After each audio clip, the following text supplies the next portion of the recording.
اللہ چاہے گا قبول کرے گا. یہ جو اللہ نے کہا ہے وہ تو نہیں آپ نے کہا کہ اللہ نے یہ بھی کہا ہے. اللہ چاہتا نہیں ہے, اللہ نے جو کہا ہے وہ کرنا ہے ہمیں. اللہ کی چاہت اس کے کہی ہوئی باتوں میں ہے. ہم اپنی من سے کوئی کام نہیں کریں, ورنہ انڈین نوٹ چھاپے جائیں, ڈیزائننگ کرا لیں. تو آپ کہہ دینا یہ چاہے گا تو آدمی دکاندار لے گا, وہ چیک کرے گا کہ جعلی ہے کہ اصلی ہے. وہ چیک کرے گا گورنمنٹ کا اس پہ مہر ہے کہ نہیں ہے, گورنمنٹ کا سگنیچر ہے کہ نہیں ہے. وہ چیک کرے گا کہ اٹیسٹڈ ہے کہ نہیں اٹیسٹڈ ہے. ایسے نہیں ہو جاتے ہیں. اب اللہ کے رسول صلی اللہ علیہ وسلم کی حدیث, پھر وہ حدیث کہ جس میں اللہ کے رسول نے فرمایا کہ جس نے کسی مسلمان کو تکلیف دیا اللہ اسے تکلیف دے گا. زار اللہ بھی, اسے تکلیف دے گا, اللہ چھوڑے گا نہیں. چاہے اس کی اولاد کو دو, اولاد کی اولاد کو کیوں نہ دے دے. بنی اسرائیلیوں کا اللہ رب العالمین نے بدلہ فرعونیوں سے کئی سالوں کے بعد فرعون کے سامنے جو کئی فراعنہ گزرے, جو مصر کا بادشاہ ہوتا تھا اسے فرعون کہتے تھے. کئی فراعنہ گزرنے کے بعد حضرت موسیٰ سے اسی کے گھر میں اللہ رب العالمین نے پرورش کرا کے لیا. کہیں ایسا تو نہیں ہے کہ اس حکومت کو اللہ رب العالمین نے ہمارے اوپر ڈال کے آزمائش میں ڈالا ہے کہ کتنوں کو مارا ہے, کتنوں کو ستایا ہے, کتنوں کے اوپر ظلم کرتے ہیں, کتنوں کی بلڈنگیں رکوا دیے ہیں, کتنوں کو کھائے ہوئے ہیں. یہاں تک کہ لوگ جب جرم میں ڈوب جاتے ہیں نا تو مسلک چینج کر لیتے ہیں, اور جب اور جرم میں ڈوب جاتے ہیں تو ملا اور پنڈت بن جاتے ہیں. اور جرم میں ڈوب جاتے ہیں تو اس مسجد کا اگر مصلی کوئی ہوگا اس مسجد میں آ جائے گا, اور یہاں کا ہوگا تو فلاں جگہ چلا جائے گا. اور جرم میں ڈوب جاتے ہیں, جگہیں بدلنے سے جرم ختم ہو جائیں گے. یہ اس لومڑی کی مثال جو کلیلہ دمنہ میں کہا کہ لومڑی بہت پریشان سب کو کرتی. یہ جنگل کی بڑی دغاباز جانور ہے, اسے منافق بھی کہا گیا ہے, اور لومڑی کی چال شیر بھی اس سے حیران ہو جاتا ہے. تو جب وہ موت آتی کہتے میں نے بہت لوگوں کو دغابازی کیا, بھاگتی ہے بھاگتی ہے. اب جب کھڑی ہو جاتی تھک جاتی تو وہ زمین کہتی ہے کہ یہ بھی اللہ کی زمین ہے. پھر بھاگتے بھاگتے سمندر کے کنارے پہنچتی ہے اور پانی نظر آتا ہے تو سمندر کے ساحل پہ کھڑی ہوتی ہے تو وہ ساحل بھی کہتا ہے یہ بھی خوشی کی بھی اللہ کی زمین ہے. پھر وہ چھلانگ مارتی ہے ڈوب جاتی ہے تو پانی کہتا ہے یہ بھی اللہ کا لشکر ہے. پھر وہ اپنے اندر دبوچ دیتی ہے. انسان ایسے بچ جائے گا. تو اللہ رب العالمین نے فرمایا کہ جس نے تکلیف دی اللہ اسے تکلیف دے گا.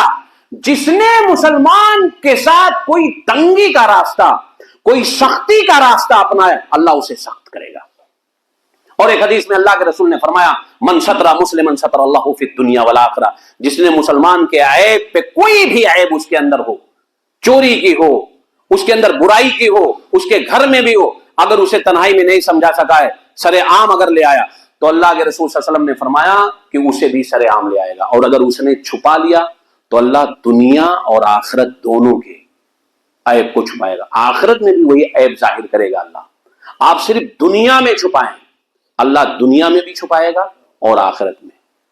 وَمَن يَسَّرَ عَلَى مُعْسِرٍ يَسَّرَ اللَّهُ فِي الدُّنْيَا وَالْآخِرَةِ, جس نے کسی مسلمان کے لیے آسانی پیدا کی دنیا میں, اللہ کے رسول نے فرمایا یسر اللہ فی الدنیا والآخرہ, تو اللہ رب العالمین اس کے لیے دنیا اور آخرت دونوں میں آسانیاں پیدا کرے گا.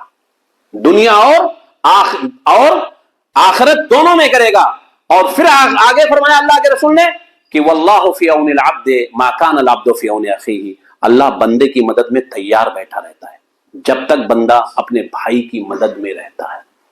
جب ہم اپنے بھائی کی کسی طرح مدد کریں گے تو اللہ میری بھی ہر طرح مدد کرے گا. آپ یہ دیکھیں کہ ہم کتنا مدد کرتے ہیں اپنی فکر سے, اپنی زبان سے, اپنے قلم سے, اپنی کوشش سے. آئے دن کے جھگڑے نالی کے, روڈ کے, فلیٹ کے, معاملات کے, مسلمانوں کے ہم سلجھانے کے بجائے اسے الجھا دیتے ہیں.